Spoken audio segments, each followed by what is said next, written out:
What started as a normal day in the Geyser household turned into every parent's worst nightmare. I heard somebody ask, where is Joshua? The first thing I did was just turn around, go back outside onto the balcony, and I saw him. Hy het hier onder die swembad gelê. The water wasn't moving, he wasn't twitching, there was just nothing. It was surreal scene I never want to see again. My mom phoned me and she was screaming, but I couldn't get any more out of her. I could hear she was absolutely hysterical. And I said, but is he alive? And she said, no. Got in the pool, I took him out, threw him on the side of the pool, and yeah, he was dead. There was nothing there. Hou hom styf vas, hou hom styf vas, hou hom styf vas. Long story short, we got into the ambulance, had to go to Christian Barnard Memorial Hospital. God did something so special for you. Yes, I was very much in a tiz and very upset, and I wanted to take control of the situation, and that's when I just felt this calmness come over me. He started moving. I thought he was waking up. Turns out he was having a seizure. And I realized that something was not well when I saw the look the paramedics gave each other. Tell about the miracle baby that he is. I was diagnosed with Hodgkin's lymphoma in September 2013. And by then, my oldest son was 11 months old. And the doctors told us that there is a chance that I will never be pregnant again. And we were wanting a second child. But we made peace with it because little Fani was a beautiful boy. And we just said, well, we have this beautiful son and we'll accept it that way. Then I went through my treatment. For 6 months, I had chemo and then 2 weeks radiation to the chest. And I finished in April 2014. And we tried for another baby. I did fall pregnant, and it didn't develop into it just wasn't a successful pregnancy. And then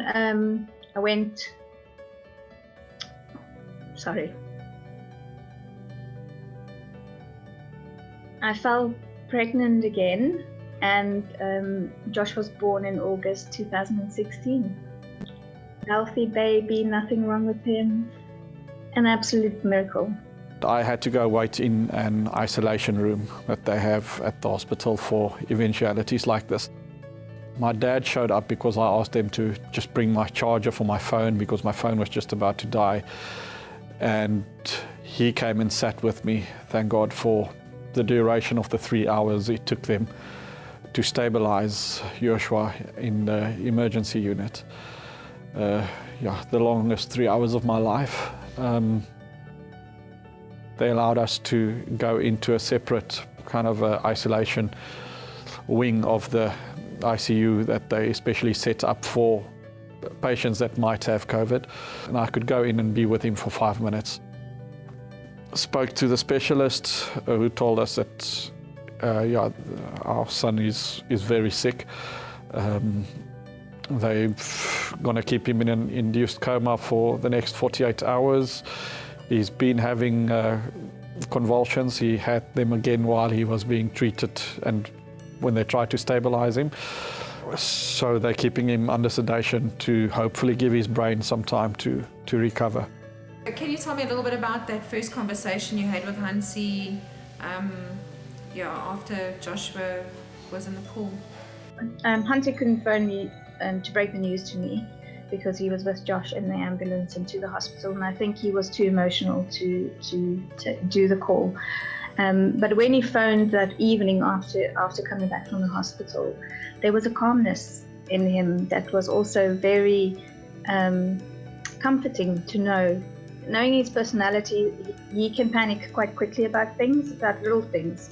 So when he sat there and told me that Josh is going to be okay, he knows Josh is going, in a very calm manner, just confirmed it once again. We started a prayer group on WhatsApp, a beautiful thing that happened because that the encouragement and the upliftment, for the first time in my life, I honestly know what it means when someone say your prayers and your messages carried us. One of Hansi's friends, he's in Paul, he wrote on the WhatsApp, Lord, please give this boy back to his parents the way he was when he was born, and blow your breath into it.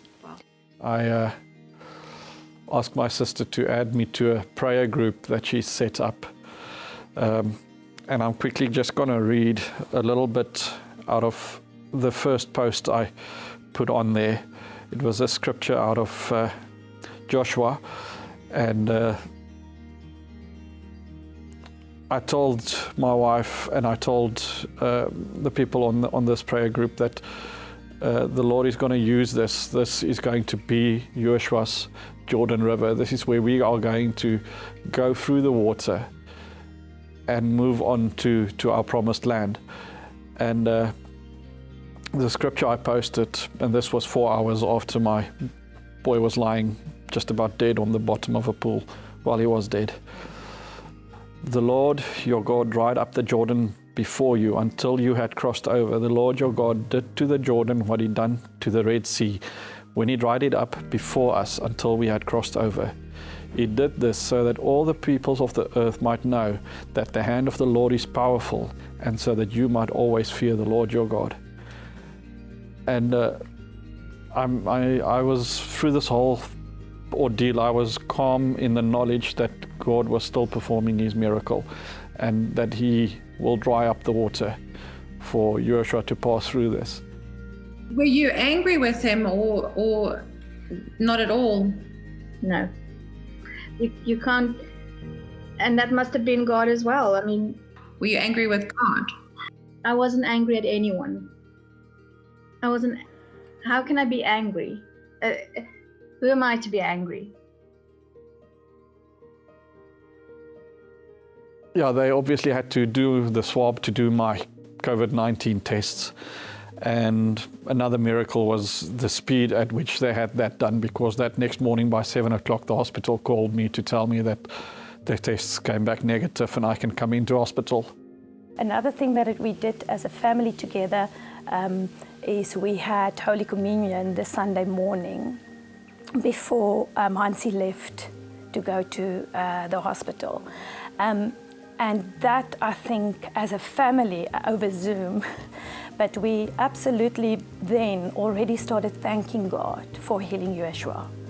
And I think that the peace that you got after that for all of us was quite amazing. We had communion together and asked for, through the stripes of Jesus, for Joshua's healing and to give him back to us completely. Die dag na dit, na die ongeluk, het jy vir jou familie gesê julle moet nagmaal doen. Onthou jy? Ja, ek onthou dit.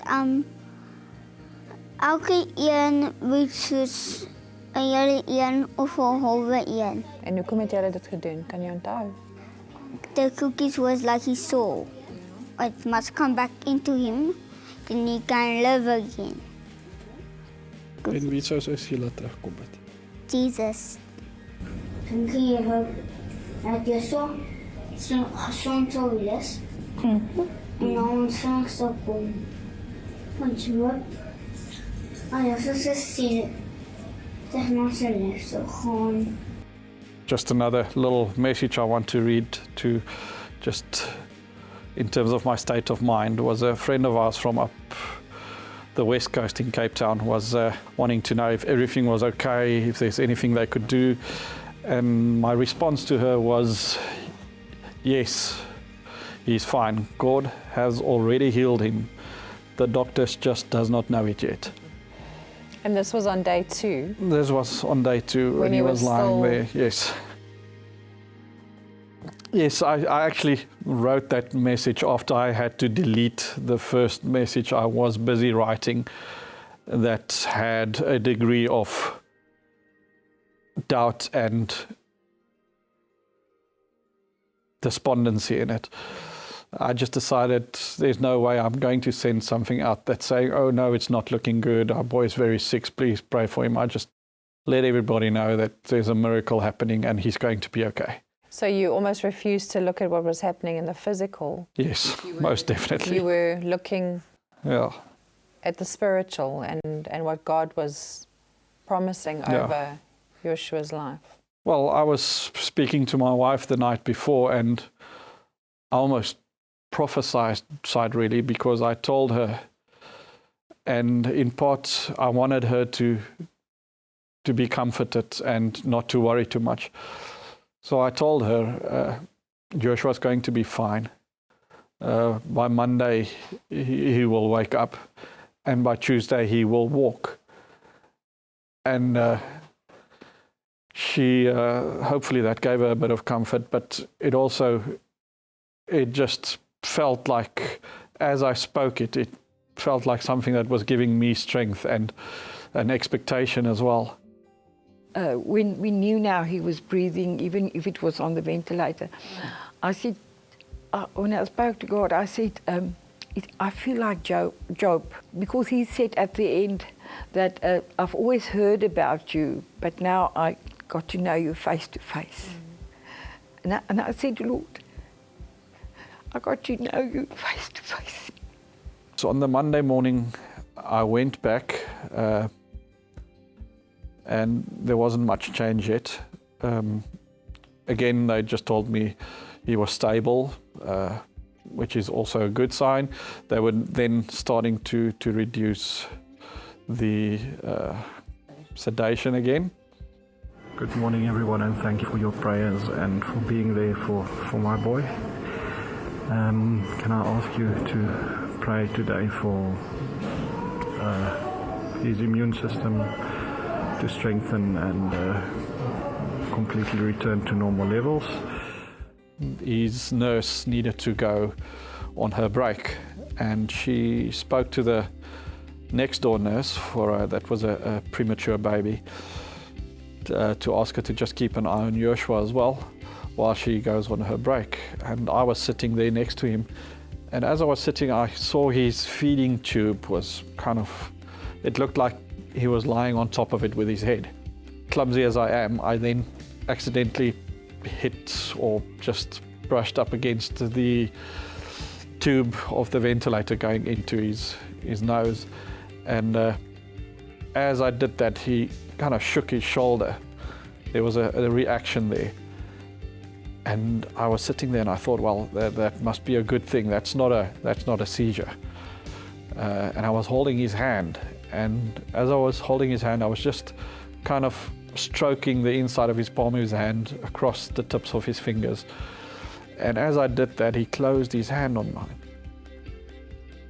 And he took a hold of my thumb and he was just giving me a squeeze. And I was just, it was the greatest moment of my life just about. And I was sitting there and I was thinking, oh, I can't believe this just happened. And I let my wife know. And shortly after that, the nurse came back and she asked the other nurse that had to have a look at what was going on, if anything happened. And she said, no, nothing happened, everything's fine. And I told her, listen, he moved, he squeezed my hand.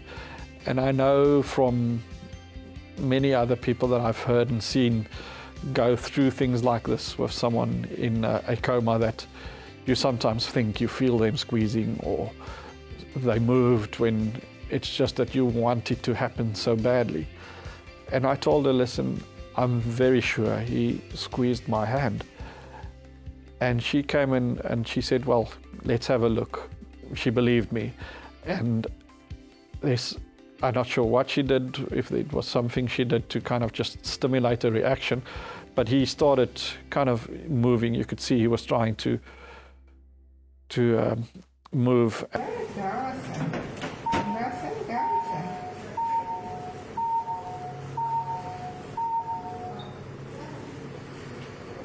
At that point, she picked him up with all the tubes and everything, and just put him onto my lap. And I sat there with my boy in my arms for the next 2 or 3 hours, while he was every few minutes kind of moving, and then he started making little moaning sounds. And by the afternoon, I had to get up and put him back in his bed. As I was basically just leaving him in bed, I was going to the men's room or something, he started mumbling. Sê vir my, wat sê jy? Ek wil by jou ook wees, hoor, ek is hier by jou. Wil jy in my bedjie lê? Okay. Alright.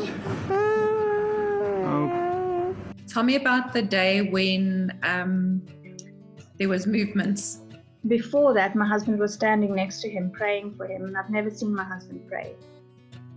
So for me, that was also just an amazing moment to witness.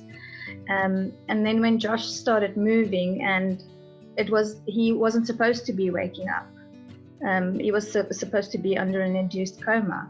So when that happened, it just confirmed to me again that God is busy working with this little man of ours.